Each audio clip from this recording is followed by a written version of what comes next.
నమస్తే, నా పేరు తేజస్విని. బీసీఎన్ న్యూస్ కి స్వాగతం. ముందుగా ముఖ్యాంశాలు. హైదరాబాద్ లోని గండుపేట ఎన్టీఆర్ విద్యా సంస్థల వార్షికోత్సవంలో పాల్గొన్న సీఎం చంద్రబాబు విలువలతో కూడిన విద్యతోనే సమాజంలో గుర్తింపు సాధ్యమని హితవు. రాజమహేంద్రవరం తిరుమల విద్యా సంస్థల్లో ఇన్స్పిరిట్ 2025 కార్యక్రమంలో పాల్గొన్న కేంద్ర మంత్రి శ్రీనివాస్ వర్మ భావితరం బాగుంటేనే దేశాభివృద్ధి సాధ్యమని వ్యాఖ్య. రాజధాని నిర్మాణానికి భూములిచ్చిన రైతులకు న్యాయం చేయడంలో కూటమి ప్రభుత్వం విఫలమైంది. వైసీపీ సమన్వయకర్త దొంతిరెడ్డి వేమారెడ్డి ఫైర్. ప్రభుత్వం మారిన డిండి ప్రాజెక్టుకు సంబంధించి ఇంకా సర్వేలు జరుగుతున్నాయి. తెలంగాణ జాగృతి అధ్యక్షురాలు కల్వకుంట్ల కవిత విమర్శలు. తనను చాలా మంది ఐఏఎస్ అధికారి కావాలని సూచించారని, కానీ తాను ప్రజాసేవకే ప్రాధాన్యతనిచ్చి రాజకీయాల వైపు అడుగులు వేస్తానని ముఖ్యమంత్రి చంద్రబాబు వెల్లడించారు. యూనివర్సిటీ నుండే ఎమ్మెల్యేగా పోటీ చేసి గెలిచానని, అనతి కాలంలోనే మంత్రిగా, తర్వాత ముఖ్యమంత్రిగా బాధ్యతలు చేపట్టారని గుర్తు చేసుకున్నారు. ఇప్పుడు 4వసారి సీఎంగా సేవ చేసే అవకాశం లభించిందని తెలియజేశారు. హైదరాబాద్ గండిపేటలోని ఎన్టీఆర్ విద్యా సంస్థల వార్షికోత్సవ వేడుకల్లో ఆయన ముఖ్య అతిథిగా పాల్గొని విద్యార్థులను ఉద్దేశించి ప్రసంగించారు. ఈ గండిపేట ఒకప్పుడు రాజకీయ కేంద్రం, పార్టీ హెడ్ క్వార్టర్స్. ఇది ఎన్టీ రామారావు గారు ముఖ్యమంత్రిగా ఈ హెడ్ క్వార్టర్స్లో పనిచేసిన తర్వాత నేను కూడా కొన్ని రోజులు ఇక్కడ పనిచేసి, ఒకప్పుడు రాజకీయ నాయకులకు శిక్షణ ఇచ్చిన కేంద్రం ఇప్పుడు చిన్నారి పిల్లలందరికీ, స్టూడెంట్స్కి అందరికీ శిక్షణ ఇచ్చే పరిస్థితి వచ్చింది. ఆ రోజు పాలసీ మేకర్స్, పబ్లిక్ రిప్రజెంటేటివ్స్ భావితరాల కోసం నాయకత్వాన్ని ఈ ప్రాంతంలో తయారు చేశాం. ఇక్కడ చాలా ట్రైనింగ్ ప్రోగ్రాంలు పెట్టాం. ఇప్పుడు మీరు చదువుకునే ఈ క్లాస్ రూమ్లన్నీ ఆ రోజు రాజకీయ నాయకులకు శిక్షణ తరగతులు ఇవన్నీ. అలాంటి ప్రదేశంలో మీరు చూస్తే మొట్టమొదటిసారిగా 1997 ఫిబ్రవరి 15 ఎన్టీఆర్ మెమోరియల్ ట్రస్టు ఏర్పాటు చేశాం. మొట్టమొదటిసారిగా 2005 జూన్ 23 ఎన్టీఆర్ మెమోరియల్ ట్రస్ట్ ద్వారా ఎడ్యుకేషన్ ఇన్స్టిట్యూషన్స్ ప్రారంభించాం. ఒక్కోసారి అవసరం, ముందు ట్రస్ట్ పెట్టాం. ఆ ట్రస్ట్ తర్వాత 2005లో చాలామంది పిల్లలు కొన్ని కారణాల వల్ల ఫ్యాక్షన్స్లో కొంతమంది పిల్లలు చనిపోయేవాళ్ళు, కొంతమంది రోడ్ యాక్సిడెంట్లో చనిపోయేవాళ్ళు, కొంతమంది తీవ్రవాదుల వల్ల చనిపోయేవాళ్ళు.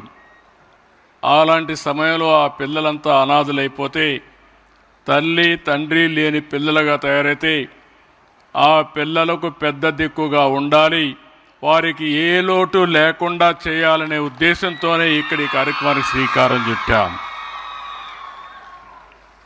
అలాంటి లొకేషన్లో ఈరోజు 10 ఎకరాలు 2,13,361 చదరపు అడుగుల్లో బ్రహ్మాండమైన బిల్డింగ్లను నిర్మించుకున్నాం.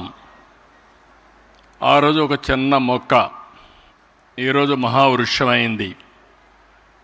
20 సంవత్సరాలు నేను ఇక్కడ మనస్ఫూర్తిగా మిసెస్ భువనేశ్వర్ గారిని అభినందించాలి. ఎందుకంటే నేను చేసింది ఒక ఎత్తు. ఆ తర్వాత ఆవిడ మేనేజింగ్ ట్రస్టీ అయిన తర్వాత నేను స్కూల్ పెడితే జూనియర్ కాలేజ్ పెట్టారు, తర్వాత డిగ్రీ కాలేజ్ పెట్టారు. నేను మళ్ళీ ఎప్పుడు పెద్దగా వచ్చేవాడిని కాదు. దీన్ని సమర్థవంతంగా నిర్వహిస్తున్న ఘనత శ్రీమతి భువనేశ్వరిది అని చెప్పి కూడా మీ అందరికీ విజ్ఞప్తి చేస్తున్నాం. ఈరోజు మీరు చూస్తే మీ ప్రిన్సిపల్ గారు, అదే మరిగా ఇంకో పక్కన రామారావు గారు చాలా విషయాలు చెప్పారు. గ్రూప్ 1 పరీక్షల్లో ఇక్కడ ఉండే 4 మంది పాస్ అయ్యారు. 3 జూనియర్ సివిల్ జడ్జిలుగా ఎంపికయ్యారు.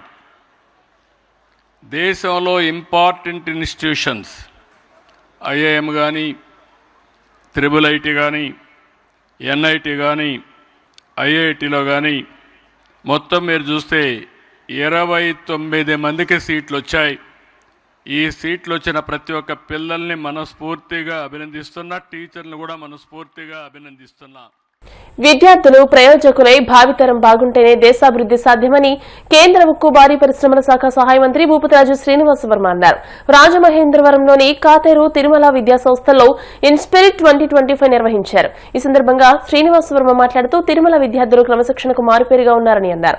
ఈ విద్యా సంస్థ దేశానికి ఎంతో మంది ఇంజనీర్లు, వైద్యులను అందించడమే కాకుండా తల్లిదండ్రుల ఆలోచనలకు తగ్గట్టుగా పిల్లలను ఉన్నత శిఖరాలకు వెళ్లేలా స్ఫూర్తి నింపుతుందని అన్నారు. విద్యా సంస్థల అధినేత నున్న తిరుమలరావు మాట్లాడుతూ జేఈఈ మెయిన్స్ అడ్వాన్స్ 2025 పరీక్షల్లో మంచి ర్యాంకులతో ఉత్తీర్ణులైన 667 మంది విద్యార్థులు ఐఐటి, ఎన్ఐఐటి, ట్రిపుల్ఐటి, బిట్స్ వంటి ప్రతిష్టాత్మక సంస్థల్లో సీట్లు సాధించడం ఆనందదాయకమని అన్నారు. ఎమ్మెల్సీ సోము వీర్రాజు మాట్లాడుతూ తాను పుట్టిన గ్రామాన్ని ప్రపంచానికి తెలియజేసిన వ్యక్తి తిరుమలరావని అన్నారు. ఎమ్మెల్యే ఆదిరెడ్డి శ్రీనివాస్ మాట్లాడుతూ విద్యార్థులు తమ నైపుణ్యాలను ఎదుగుదలకు ఉపయోగించుకోవాలని అన్నారు. ఎమ్మెల్యే బత్తుల బాలరామకృష్ణ మాట్లాడుతూ విద్యార్థులంతా ఒత్తిడికి దూరంగా చక్కటి వాతావరణంలో చదువుకోవాలని అన్నారు. అనంతరం ఇంజనీరింగ్ సీట్లు సాధించిన విద్యార్థులకు జ్ఞాపికలు అందజేశారు. ఈ కార్యక్రమంలో విద్యా సంస్థల director Sarojini Devi, vice chairperson Sri Reshmi, academic director Satish Babu, principal Srihari, విద్యార్థులు, తల్లిదండ్రులు పాల్గొన్నారు. సమాజం పట్ల అవగాహన పెంచుకోవాల్సినటువంటి అవసరం ఉంది.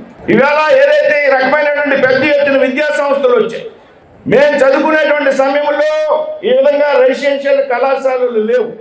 ఎక్కడో గుంటూరులో ఆంధ్రప్రదేశ్ రాష్ట్రం మొత్తం మీద ఉమ్మడి ఆంధ్రప్రదేశ్లో గుంటూరులో రవి కళాశాల ఒకటి, విజ్ఞాన కళాశాల ఒకటి.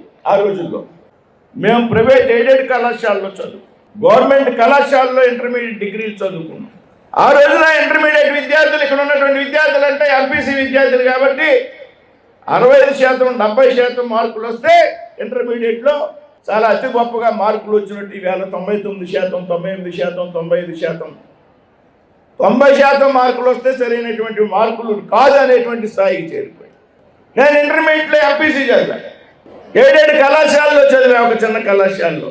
ఇంటర్మీడియట్లో 68% మార్కులు వచ్చాయి నాకు. కానీ 68% మార్కులు ఆ కళాశాల ఫస్ట్. ఆ కళాశాలలో టాపర్ నేను 68%. కానీ ఈవేళ 68%, 70%, 80% అంటే కూడా తల్లిదండ్రులు సాటిస్ఫై అయ్యేటువంటి పరిస్థితి లేదు, మీకు అంతకన్నా సాటిస్ఫాక్షన్ లేదు. కాబట్టి పోటీతత్వం ఎంత పెరిగింది అనేటువంటి విషయానికి ఉదాహరణ మీకు అన్ని చెప్తా ఉన్నాను. ఇంటర్మీడియట్ ఎంపీసీ చదివాక డిగ్రీ కామర్స్లోకి మారిపోయా. అదర్ యాక్టివిటీ ఎక్కువగా ఉండేది మనకి.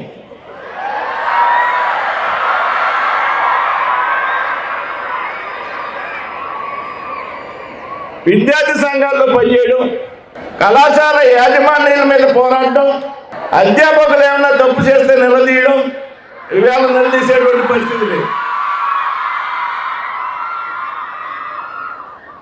వెరసి నాకు ఈ 68% మార్కులు రావడానికి కారణం ఏంటంటే నేను అవలంబించేటువంటి ఉద్యమాలు ఏవైతున్నాయో, నేను చేసేటువంటి ఉద్యమాలు ఏవైతున్నాయో కళాశాలలో అక్కడ ఉన్నటువంటి కళాశాల యాజమాన్యానికి నచ్చలే, నాకు పాఠాలు చెప్పేటువంటి అధ్యాపక బృందానికి నచ్చలే.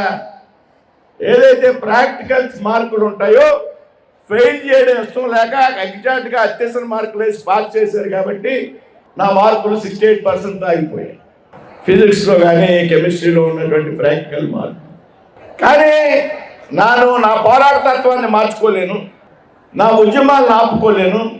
నేను కొన్ని దేశభక్తి సంస్థలు కలిగినటువంటి సంఘాల్లో పనిచేస్తున్నాను కాబట్టి సైన్స్ గ్రూప్ మనకు పడదని చెప్పేసి నేను కామర్స్లోకి పోయా, బీకామ్ చదువుకున్నా, యాక్టివిటీ పెంచుకున్నా, నాకు ఇష్టమైనటువంటి యాక్టివిటీ. సోము వీర్రాజు గారి దృష్టిలో పడ్డా. ఒక రకంగా సోము వీర్రాజు గారు మా గురువు గారు. రాజమండ్రి నుంచి వచ్చి ఈ ఏడవ భీమవరంలో మంచి సంస్థల్లో పనిచేస్తున్నాడు. అప్పటికి ఆయన పనిచేస్తున్నాడు. అనేక సార్లు నన్ను సంప్రదించి కలిసి నేను దేశభక్తి కలిగినటువంటి సంస్థల్లో రాజకీయ పార్టీలు పేరు చెప్పడం ఇక్కడ ఇష్టం లేదు కాబట్టి ఆ సంస్థల్లో పనిచేసి వేళ కేంద్ర మంత్రిని అయ్యానంటే నేను ఆ సంస్థల్లో పనిచేసినటువంటి కారణంగా అయ్యాను. విద్యార్థుల సమస్యల మీద నిరంతరం పోరాటం చేసినటువంటి వ్యక్తిని, యువజనుల సమస్యల మీద నిరంతరం పోరాటం చేసినటువంటి వ్యక్తిని, చదువుకున్న తర్వాత ఏదైతే విద్యా సంస్థల పట్ల ఉన్నటువంటి అవగాహన కానివ్వండి, ప్రేమ కానివ్వండి, మక్కువ కానివ్వండి, కళాశాలలో అధ్యాపకుడిగా పనిచేశాను. అదే కళాశాలలో అధ్యాపక వృత్తికి రాజీనామా చేసి భీమవరంలోనే అతిపెద్ద విద్యా సంస్థలు అయినటువంటి రాష్ట్రంలోనే అతిపెద్ద విద్యా సంస్థలు అయినటువంటి డిఎన్ఆర్ విద్యా సంస్థలకు సెక్రటరీ అండ్ కరెస్పాండెంట్గా ఎన్నికయ్యి 13 సంవత్సరాల పాటు విద్యా సంస్థల కరెస్పాండెంట్గా పనిచేశాను.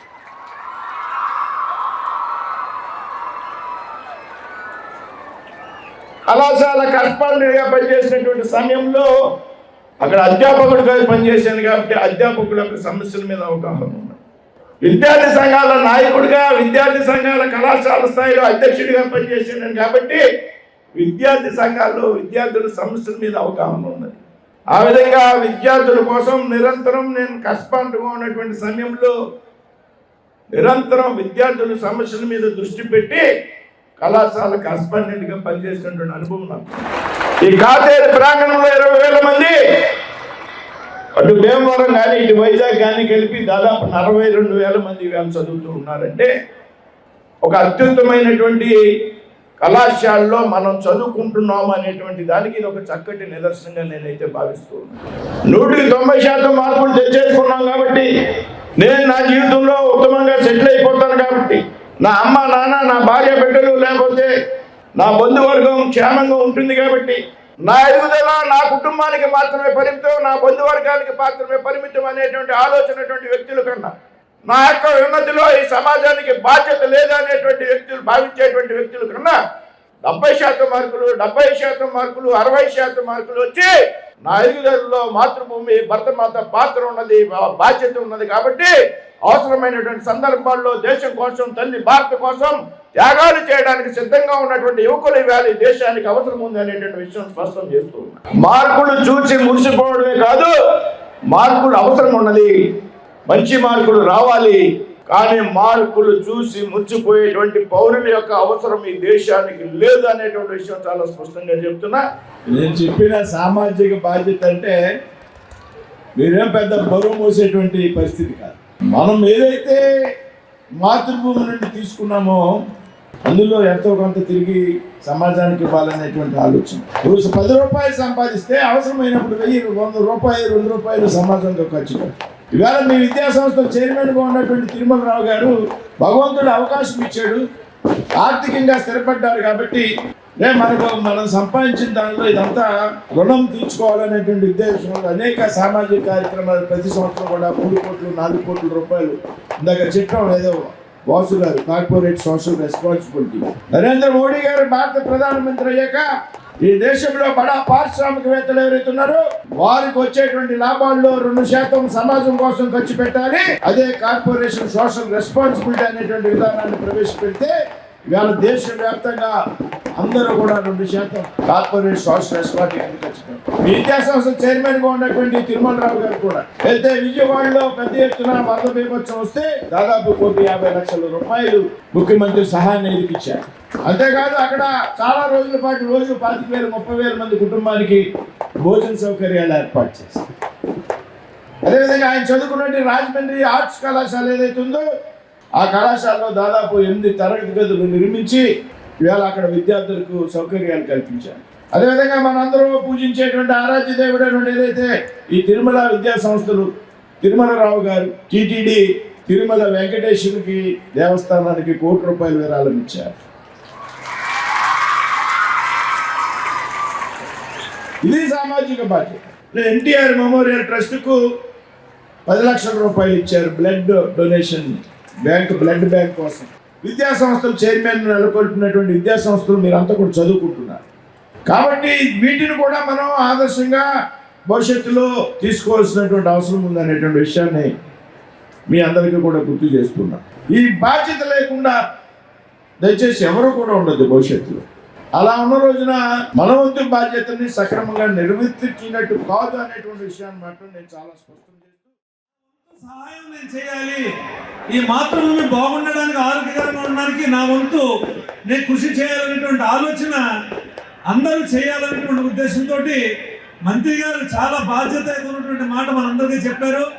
డెఫినెట్గా మనందరం గుర్తుపెట్టుకుందామమ్మా. సో మనకి 2 కావాలి. ఏమేంటి? ఒకటి మార్కులు కావాలి, రెండోది బాధ్యత కూడా తీసుకుంటాం. కరెక్టేనమ్మా? మరొక ఎక్స్పీరియన్స్ ఏమంటే మార్కులు బాధ్యతగాను ఉంటాం. సో డెఫినెట్ గా మీరు చాలా మంచి మాట చెప్పారు. మన ఇంట్లో ఉన్నవాళ్ళు, మన వీధిలో ఉన్నవాళ్ళు, మన ఊర్లో ఉన్నవాళ్ళు, ఈ దేశంలో ఉన్నవాళ్ళు అందరూ బాగుండాలి అనే విధంగా మనం ప్రయత్నం చేయాలని చెప్పి సార్ చెప్పినటువంటి మాట. ఇప్పుడు కాసేపు ప్రకటనలు.